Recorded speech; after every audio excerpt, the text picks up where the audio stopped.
ஓம் நம சிவாய. பிரம்மன் நான்முகனான கதையும் காசியின் மகிமையும். சிவநேயர்களே, இப்போது நான் உங்களுக்கு சகல பாவங்களையும் ஒழிக்கத்தக்க விஸ்வேஸ்வர லிங்க மகாத்மியத்தை சொல்லுகிறேன். பக்தியுடன் கேளுங்கள்.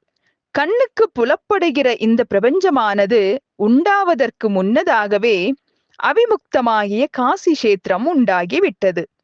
அந்த காசியின் பிரபாவம் காசி கண்டம் முதலிய நூல்களில் சொல்லப்பட்டு இருக்கிறது. இருப்பினும் நான் உங்களுக்கு சுருக்கமாக சொல்லுகிறேன்.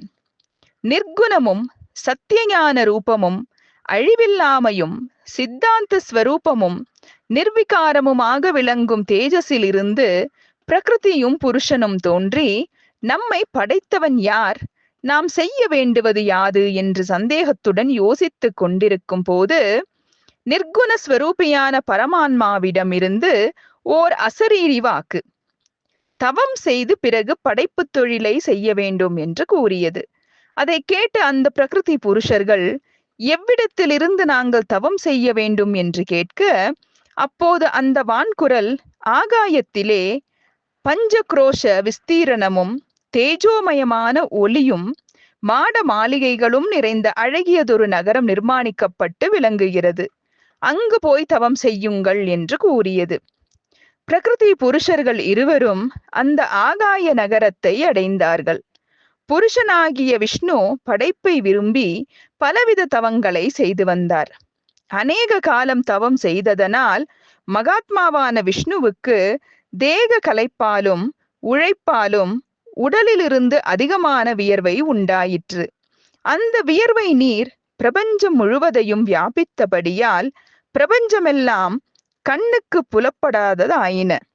அதை கண்ட மகாவிஷ்ணு, இதென்ன பெருவியப்பாக இருக்கிறதே என்று சிரக்கம்பனம் செய்யும் போது சிவபெருமானுடைய காதிலிருந்து ஒரு மணி அவர் எதிரில் விழுந்தது. எந்த இடத்தில் அந்த மணி விழுந்ததோ அந்த இடத்திற்கு மணிகர்ணிகை என்று பெயர் வந்தது. விஷ்ணுவின் வியர்வையினால் மூடப்பட்ட அந்த ஆகாய நகரம் சிவபெருமானின் திரிசூலத்தின் ஆதரவால் நிறுத்தப்பட்டிருந்தது. அந்த இடத்திலேயே மகாவிஷ்ணு பிரகிருதி சகிதமாக சயனித்திருந்தார். இவ்விதம் மகாவிஷ்ணு யோக நித்திரையில் இருக்கும் போது உலகங்களுக்கு பிதாமகனான பிரம்மதேவர் விஷ்ணுவின் நாபிக் கமலத்திலிருந்து தோன்றினார். இவ்விதம் தோன்றிய பிரம்மதேவர் சிவகட்டளையை ஏற்று உலக படைப்பை தொடங்கினார். சராசர ரூபமாக படைக்கப்பட்டு அண்டம் முழுவதும் சிவபெருமானுடைய சுத்த தேஜஸே வியாபித்தது. அது முதல் படைப்பானது கிரமமாக நிகழலாயிற்று. இவ்விதம் படைக்கப்பட்ட பிரம்மாண்டத்தின் பரிமாணம் 50 கோடி யோசனை விஸ்தீரணம் என்று முனிவர்களால் மதிப்பிடப்பட்டுள்ளது.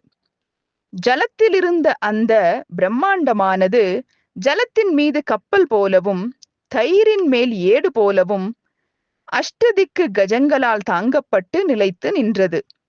அந்த பிரம்மாண்டம் 3ஆக பிரிக்கப்பட்டு நடுவில் உள்ள மத்தியலோகம் என்றும் மற்ற 2 பாகங்களும் ஊர்த்துவலோகம் அதோலோகம் என்று சொல்லப்பட்டன.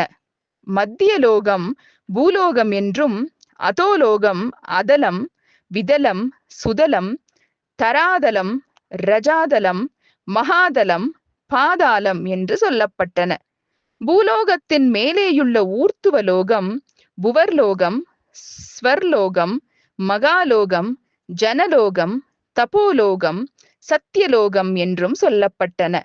பாதாள லோகங்கள் 7ம் ஒன்றின் கீழ் ஒன்றாகவும் ஸ்வர்கலோகங்கள் ஒன்றின் மேல் ஒன்றுமாக முறையே விளங்கும். ஓம் நம சிவாய.